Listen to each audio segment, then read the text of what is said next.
Salve, salve, galerinha! Sejam muito bem-vindos para mais um vídeo do canal Arreios Animes. E hoje, é claro, como de costume, vamos continuar com as análises dos capítulos do mangá de One Piece.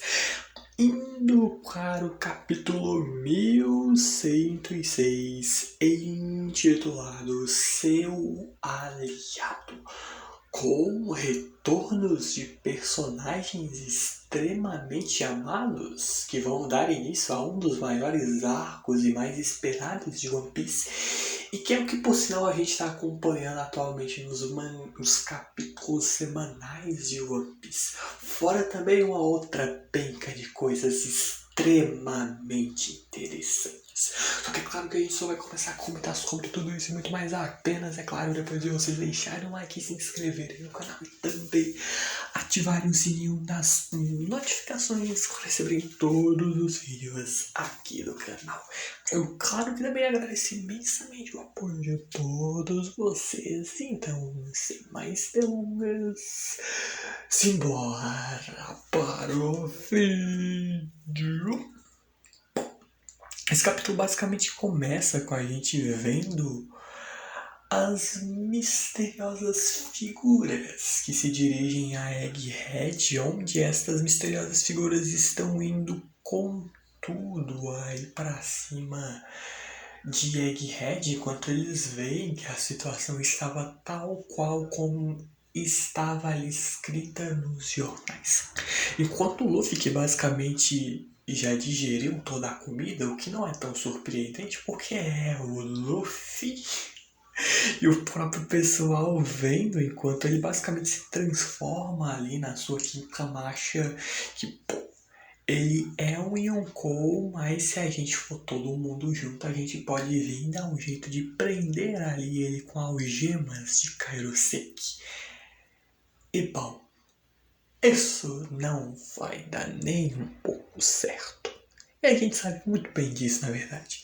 Mas a gente continua vendo ali basicamente um Buster Call continuando a prosseguimento de tudo isso, o verdadeiro caos que está, enquanto o Vegapunk tenta se comunicar com a Atlas quando o São Saturn pede para que os pacifistas basicamente atirem na direção de Kuma, Bonnie, Frank e Atlas e atirem para matar. Só que o próprio Vegapunk consegue se comunicar com a Atlas e pede para que ela conte tudo para a Bonnie.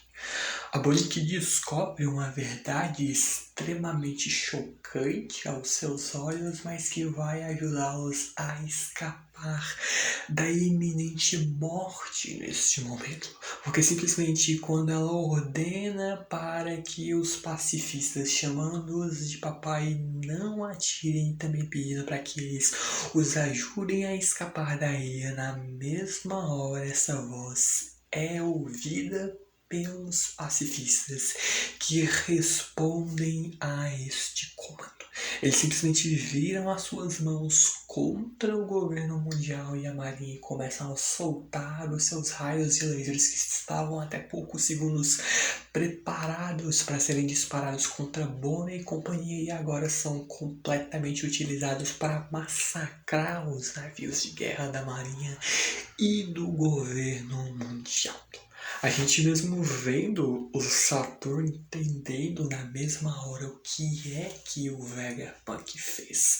Que via ali em seus pensamentos que a sua única preocupação é que ela fosse morta pelo seu querido papai. Afinal de contas, o Kuma não só havia se tornado um ciborgue que basicamente trabalharia sob todas as ordens do governo mundial, como também um exército de robôs do governo mundial tinham ali a cara do Kuma. O próprio Vegapunk temia isso e justamente vendo ele matar ali, o Kuma matar a sua filha amada com as suas próprias mãos. É uma tragédia que nunca deveria acontecer. E justamente por isso que o Vegapunk programou assim todas as unidades de pacifistas do Kuma.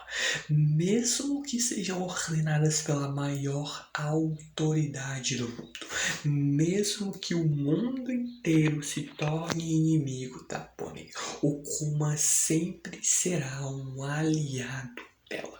E foi esse o desejo egoísta do Vegapunk.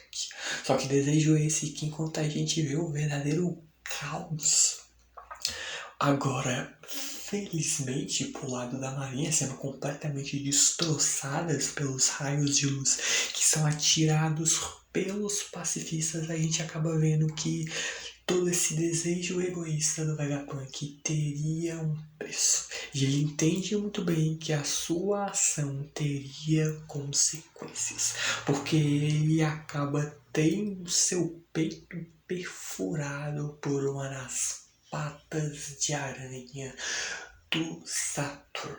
Uma cena completamente desesperadora. Porque de início, quando a gente é apresentado ao Vegapunk, a gente tinha certas dúvidas se ele era realmente do bem ou não, porque ele trabalhava para o governo mundial. Mas ele cresce como personagem num nível que é absurdo. E se realmente compartilha um pouco do desespero dos personagens diante da aparente morte do Vegapunk pelo miserável do São Saturno, que enquanto isso pede para que o Kizaru elimine logo todos que os pacifistas não conseguiram eliminar e seja o mais rápido possível. Só que a gente vê o próprio Kuma agarrando a filha desesperado para proteger ela enquanto o sangue chega para chutar os raios de luz do Kizaru, o que é um negócio muito insano. Enquanto o Kizaru consegue dar um certo dano no pessoal, nada tão grave, mas ele simplesmente vê surgindo diante de Kuma e Bonnie ali basicamente com a espada de luz em suas mãos, dizendo que vai cortar os dois ao meio, mas pede para que eles não se preocupem, pois não vai doer. Só que então, que diante de todo este cenário completamente caótico, surge ele, em sua forma de quinta marcha, rindo, simplesmente o nosso querido e amado Chapéu de Palha Luffy chega com seu punho imbuído em haki e simplesmente manda o Kizaru voando para longe com a única porrada salvando Kuma e Bonnie.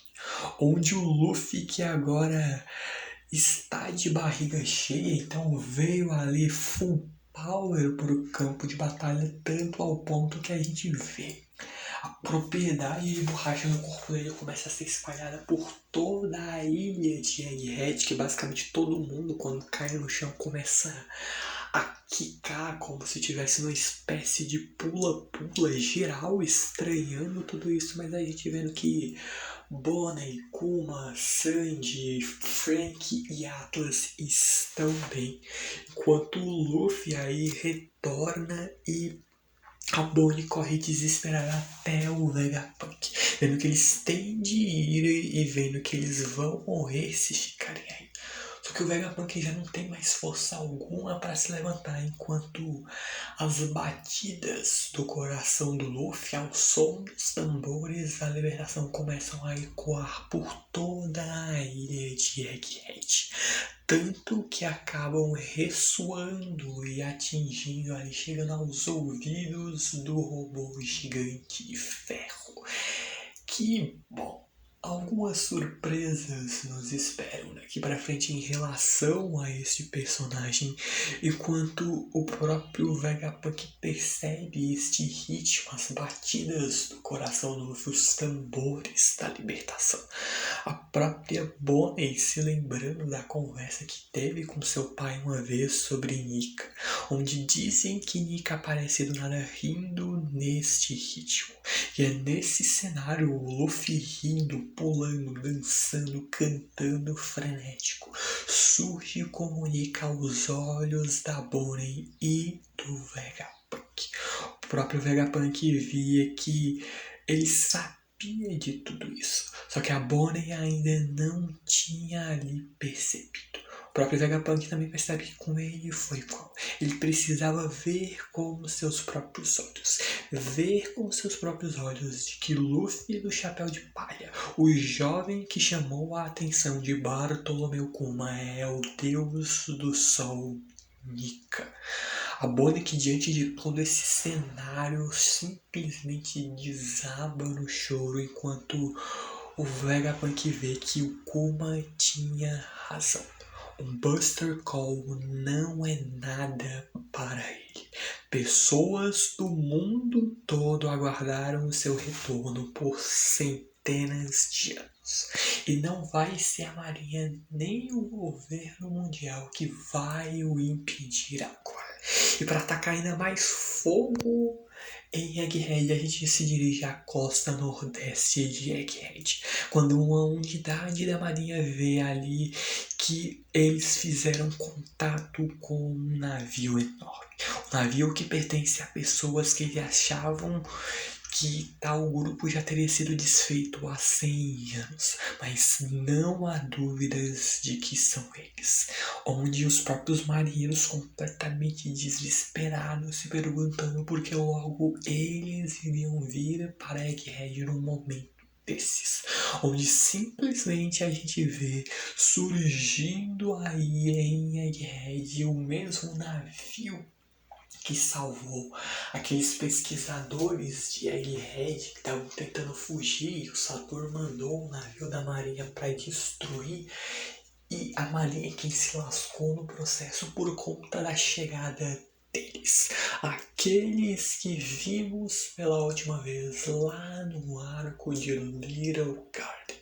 Os gigantes talvez mais amados, ou um dos mais amados de One Piece. Aqueles que vão nos levar a talvez um dos arcos mais esperados de todos de One Piece, que é Elbaf. E simplesmente surgem eles, Brock e Dory, vendo que tem certas coisas nesse mundo que não podem ser paradas. Eles que simplesmente chegaram em Egghead para buscar o Luffy do Chapéu de Palha, até clamando ali por ele como ó Deus do Sol, enquanto a marinha relata que é uma verdadeira emergência.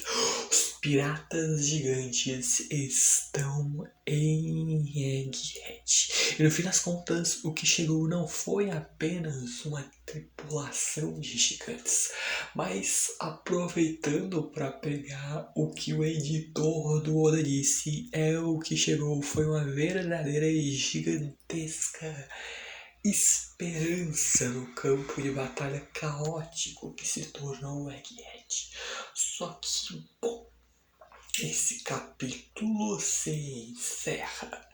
E no puro suco do hype, por sinal, mas que infelizmente se encerra. E bom, este vídeo também tem de se terminar um vídeo até bem menor do que o comum, porque esse capítulo foi bem menor do que o comum de One Piece, mas eu, claro, espero que tenham gostado desse vídeo, que justamente por isso deixem um like, se inscrevam no canal e claro que também ativem o sininho nas notificações para receberem todos os vídeos aqui do canal.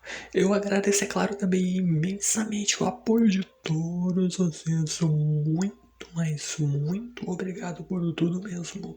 Eu então vejo vocês no próximo vídeo. Falou, valeus, e eu fui.